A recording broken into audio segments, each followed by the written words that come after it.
And that's the magic of what the chickens can do if you don't let them overdo it on the ground, meaning turn it into a moonscape.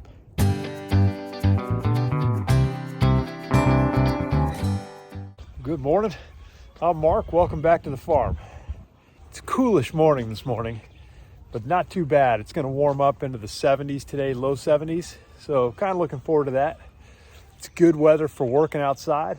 Going to move the pullets this morning, the Rhode Island red pullets.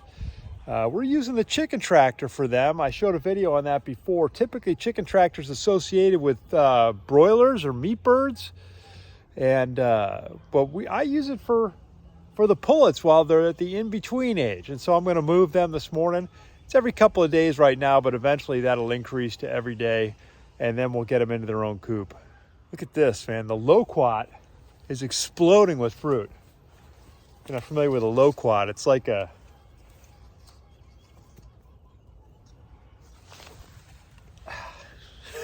Could have happened to anyone.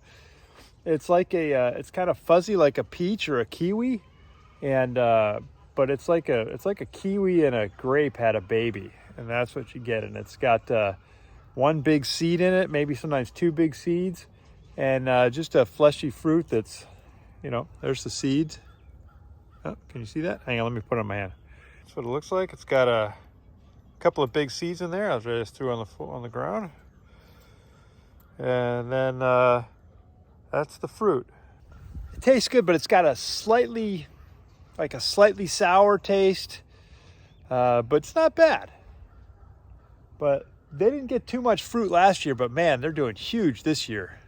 This is the other one we have, and I don't know if you can tell, but there's so much fruit, it's weighing us down, it's bending all the limbs over. So I need to pick all that to keep this poor guy from breaking.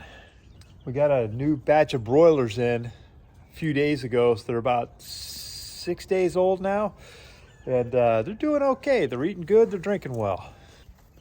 Food.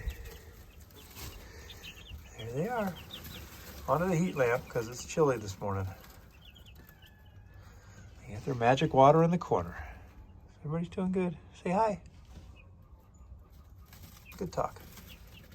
Not quite an impulse buy. We need to put some more on pasture, and the temperatures are starting to get up there, so it was kind of now or never. But we've got 24 of them in there, and that should set us for a little while. If we need to do more, we'll figure out how to do more. I may need to, in order to keep things cooler, I may need to figure out how to use the forest more for putting the chicken tractor out there to keep them in the shade and keep them in cooler temperatures. But I had a lot of broiler feed left over also, and so I need to use that up, and because these guys eat a lot. But I need to get that stuff used up, otherwise it's just going to go to waste.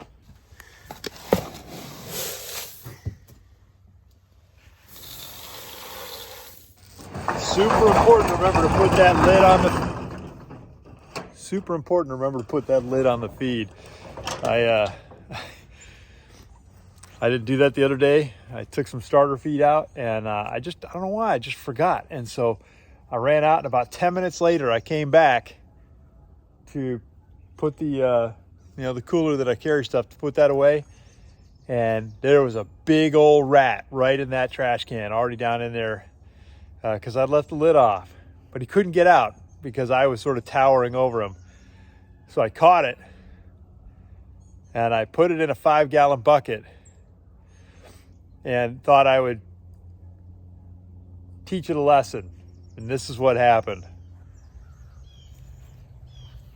Does it smell good? Whatever could be in there.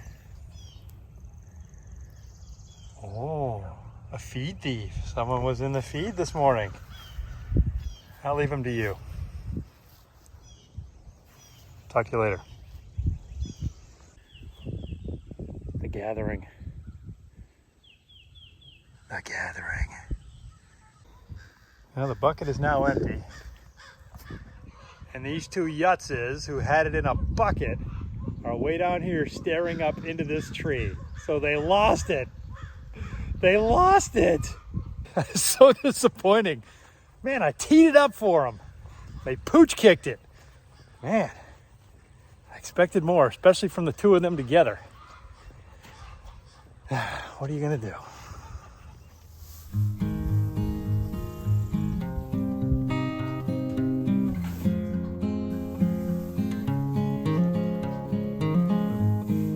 Not the finest moment in cat history.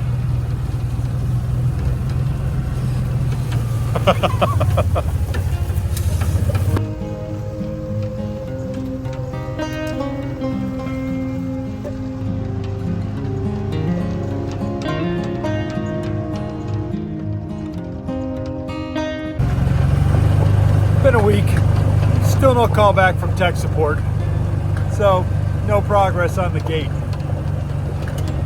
It's a bit of a disappointment, to be honest. Let's get these little girls moved onto a new piece of ground. Oh, they're getting good at perching now. You can't see it there. Let me show you. They're up on the little perches I built up in the corners. Good girls. Perching is a critical task for a chicken. They're figuring things out.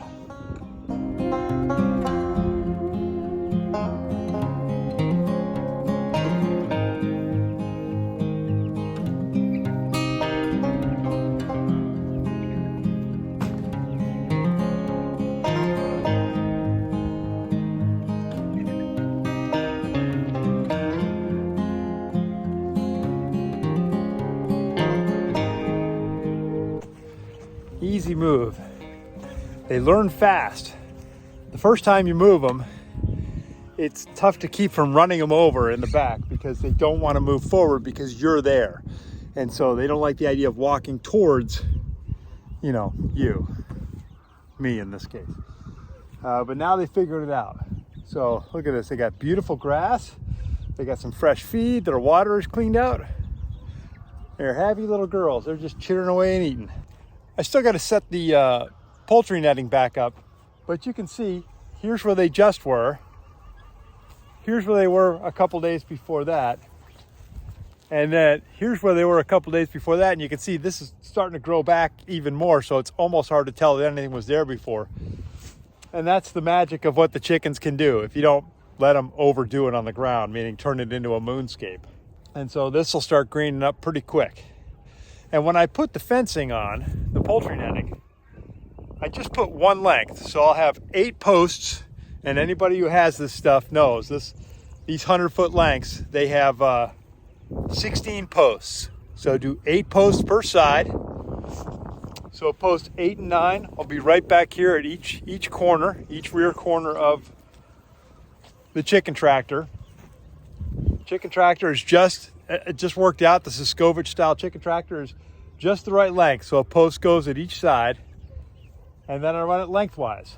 And that lets me move it a couple more times. So when it's set up, it's about a little more than 3 chicken tractors length. So I can set them in there, put the fencing up, and then get 1-2 moves without having to touch the poultry netting. And then after that, I do need to adjust fire and, like I did here, take the whole thing down, oink, whole thing down, move them, and then reset the poultry netting.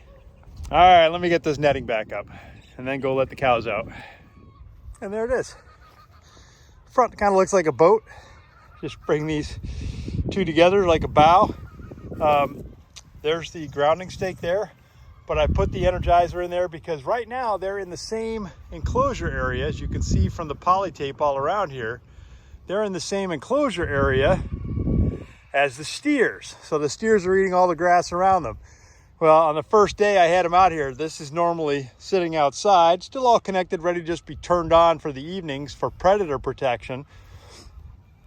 And the cows had tipped it over and were licking it. They were just very, very curious. But this is how it goes. Another thing I got to deal with is this. See all these holes? You can see they kind of make a line from the fence all the way out to here. Darkest dirt is the freshest dirt. It's a pocket gopher. Been digging his way out here, so I got to go fishing for a pocket gopher. I looked for my traps the other day, but I couldn't find them. So I gotta go find those or get another one. And I'll get it in the ground there and see if I can't get this guy before he tears everything up out here in the pasture.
Here's what you get when it's done. Like a pool. Or at least something that you're comfortable with your animals drinking out of.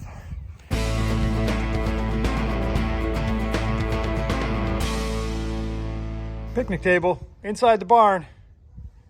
Trash cans next to the barn. What's up with that? We had a pretty cool weekend. We got to host a big barbecue for our church for our Sunday school class. So we had about 40 people here or so, and it was great. Got the barn cleaned out, had it filled with tables and chairs and stuff, and people brought their camp chairs and set them up, and it was just a really good time, and it was neat to be able to host that here and to have the space to do it, and everybody seemed to really enjoy themselves. Deb cooked up 4 of our chickens that we harvested, our broilers that we harvested this spring, and those were very well received. And then my friend Bob, who you've seen in many videos, everything from putting up the pole barn to wire in the gate, Bob volunteered to be the grill master, so he was on the grills cooking things up. So great, a great day. Probably about 4 or 5, 6 hours. Everybody just came out here, hung out at the farm. We drove around on the mule. People took walks, played with the animals. It was a good time. One of the next things I got to do is go pick up feed tomorrow. So feed run, and I'm getting probably about 400 to 500 pounds each of layer feed and cattle feed. I don't mind making the drive up to get it. No, it's a good drive. It's pretty, and I like doing it. Plus, I'll stop for lunch somewhere along the way. I tried different places each time, and I enjoy doing that.